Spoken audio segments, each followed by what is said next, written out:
The billionaire who gave it all away. Ako si Risa Singson Kaupeng. Magkapet, pandasal muna tayo.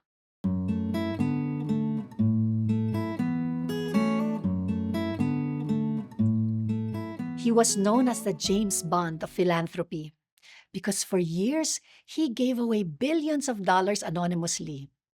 Chuck Feeney, the founder of Duty Free Shoppers, sold luxury goods around the world, but he lived very simply.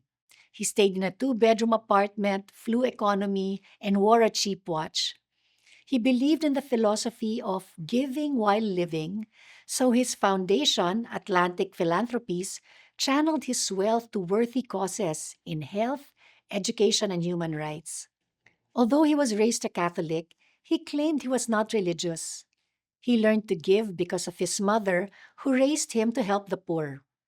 By the time Feeney died at the ripe old age of 92 in 2023, he had given away over $8 billion.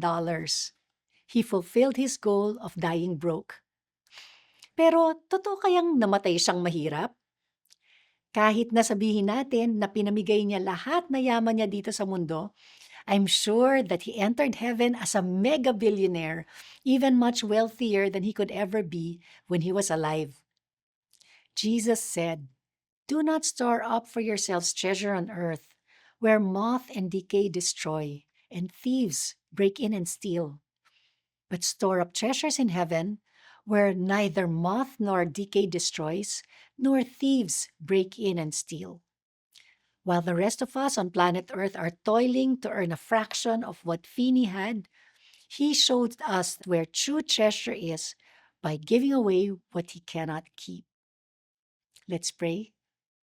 Lord, may we see that the wealth this world offers is nothing compared to the eternal treasures we have in you.